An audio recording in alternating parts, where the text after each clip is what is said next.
Please అండి, video ఏమొస్తుందని కాదు, దాని వెనకాల ఉన్న స్టోరీ వినండి. నేను చెప్పే స్టోరీ వినండి. నిజంగా అండి, ఇది అయితే రియల్గా జరిగిందే.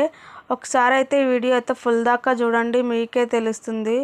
ఒక తల్లికి అయితే 6 మంది అమ్మాయిలు 6 మంది పుట్టినా కూడా అంటే వాళ్ళు అబ్బాయి కోసం వెయిట్ చేస్తున్నారనమాట. అంటే ఒకరి తర్వాత పుడతారు, ఒకరి తర్వాత పుడతారు, ఖచ్చితంగా ఒక అబ్బాయి అయితే ఉండాలి అనేసి అప్పట్లో ఎంతమందినైనా ఉంచుకునేవాళ్ళు. 12 మంది 10 మందిని కూడా కనేవాళ్ళు. అయితే ఒక కొడుకు అయితే ఉండాలి అన్నట్టు వాళ్ళైతే 6 మంది అమ్మాయిల తర్వాత ఒక అబ్బాయి అయితే పుట్టాడు. అంతమంది దాకా అయితే ఆమె వెయిట్ చేసింది. నార్మల్ డెలివరీ కాబట్టి ఆమె అయితే ఒక అబ్బాయి అయితే కావాలని ఇద్దరు భార్యాభర్తలు అనుకొని 6 మంది అమ్మాయిల తర్వాత ఒక అబ్బాయి పుడితే వాళ్ళకైతే చాలా చాలా సంతోషం అంటే పట్టలేకపోయింది. ఇంకా చాలా హ్యాపీగా ఫీల్ అయ్యారు. ఇంకా వాళ్ళని మంచిగా పెంచుకున్నారు, పెద్దగా చేసినారు. ఇంకా అప్పట్లో ఎంతమంది ఉన్నా అందరిని ఒకేలాగా చూసేవాళ్ళు. కాకపోతే కొంచెం అబ్బాయి పైన అయితే వీళ్ళకి చాలా ఎక్కువ ప్రేమ ఉంది. ఎందుకంటే 6 మంది తర్వాత కావాలి అనుకుంటే 6 మంది తర్వాత పుట్టాడు కాబట్టి చాలా ప్రేమగా చూసుకున్నారు. ఇంకా వాళ్ళని మంచిగా చదివించారు. కాస్త వాళ్ళు పెద్దగా అయిపోయినారు. వాళ్ళ పెళ్ళిళ్ళు అయితే అందరి పెళ్ళిళ్ళు అయిపోయినాయి. అంటే అబ్బాయి మ్యారేజ్ కాలేదు, అమ్మాయిల మ్యారేజ్ అయితే అందరిది అయిపోయింది. ఇంకా అమ్మాయిల పెళ్ళి అందరిది అయింది. ఒక లాస్ట్ అబ్బాయి అయితే మిగిలిపోయింది. ఇంకా అబ్బాయి పెళ్ళి కాలేదు. అబ్బాయిని చదివిపిస్తున్నారు. మంచి చదువులు చదువుకోవాలనేసి హైదరాబాద్ అయితే పంపించారు. ఇంకా ఏ టెన్షన్ లేదు, అమ్మాయిల మ్యారేజ్ అయిపోయింది. ఇంకొకటే అబ్బాయి ఉన్నాడు. ఆ అబ్బాయిని కూడా మంచిగా చదివించి ఇంకా ఒక జాబ్ అట్లా వచ్చినాక అబ్బాయికి పెళ్లి చేద్దాము అనుకున్నారు.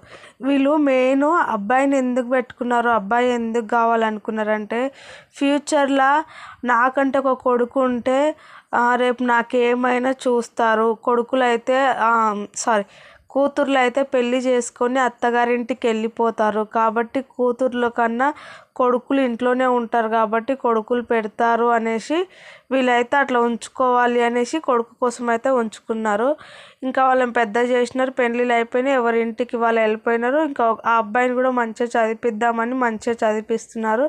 ఇంక ఈ అబ్బాయి కాస్త హైదరాబాద్ వచ్చినాక చదువుకున్నాడు. అన్ని రోజుల వరకు బాగానే ఉన్నాడు. హైదరాబాద్కి వచ్చినాక చదువుతుంటే ఒక అమ్మాయి అయితే పరిచయం అయింది. ఆ అమ్మాయి కూడా బాగానే సిన్సియర్గానే లవ్ చేసింది ఈ అబ్బాయిని. ఇద్దరు బాగానే సిన్సియర్గా లవ్ చేసుకున్నారు ఒకరిని ఒకరు.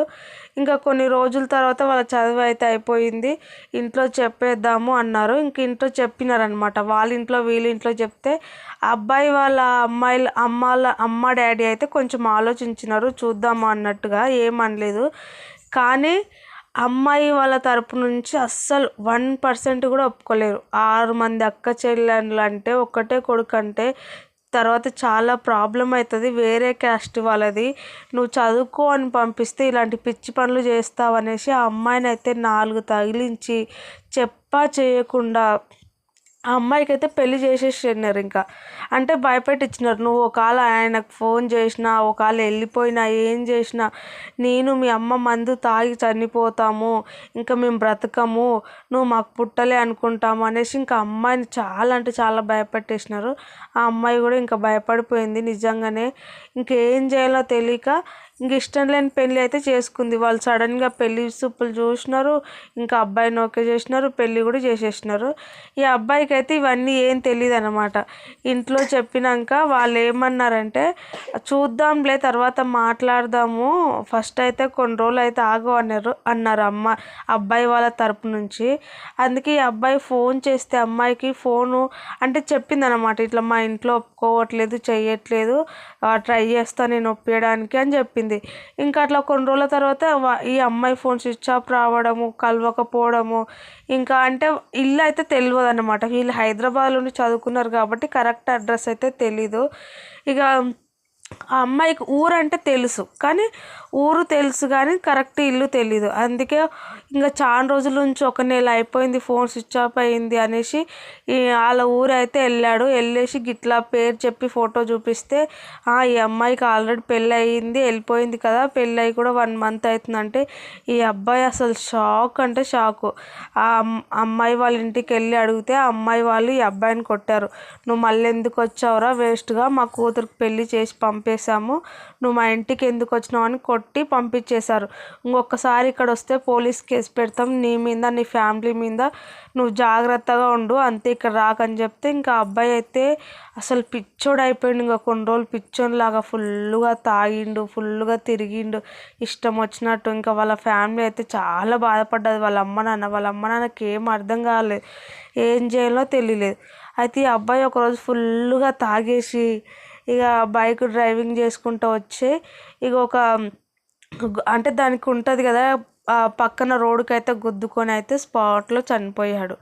నిజంగా అమ్మాయిల కోసం ఇంత పిచ్చిగా ఎందుకండి? ఎవరి లైఫ్ వాళ్ళది. అంటే ఇప్పుడు అమ్మాయి ఇష్టపడ్డ వాళ్ళ ఫ్యామిలీ నుంచి ఇష్టపడకపోతే, వాళ్ళు ఇష్టపడకపోతే ఏం చేయలేరు. నీకు ఎవరైతే రాసి పెట్టుంటారో వాళ్ళే నీ లైఫ్లోకి వస్తారు. నువ్వెంత లవ్ చేసినా, నువ్వెంత గింజుకున్నా సరే, నీకు ఎవరు రాసి పెట్టుంటారో వాళ్ళే వస్తారు.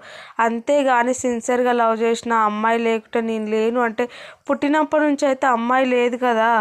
అందుకని ఒక్కసారి నీ ఫ్యామిలీ గురించి ఆలోచించు. ఒక అబ్బాయి కావాలని మీ అమ్మ మీ నాయన కష్టపడి వాళ్ళు కని పెంచి పెద్ద చేసి నేను ఇంత స్థాయికి తెస్తే, నువ్వేమో అమ్మాయి అనేసి ప్రాణం తీసుకుంటే వాళ్ళ ఇంట్లో అయితే అసలు బాధ అంటే అసలు తట్టుకోలేరు. వాళ్ళు అంత బాధపడి అంత ఏడ్చినారు. అలాంటి బాధ ఇంకెవ్వరికి రాకూడదు అనిపించింది. అంత దారుణంగా వాళ్ళు కూడా అసలు ఇంకా పైకి లేవకుండా పడిపోయినారనమాట. అంత భయపడిపోయినారు. ఇలా ఎవ్వరూ చేయకండి.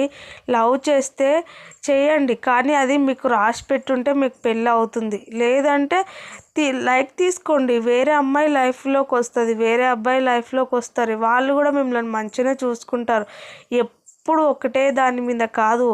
మీరు ఇష్టం ఉంటే లవ్ అంటే ఫస్టే మాట్లాడుకోవాలి, అంతేగాని ఇష్టం ఉంటే చేసుకుంటాము లేకుంటే లేదు అని.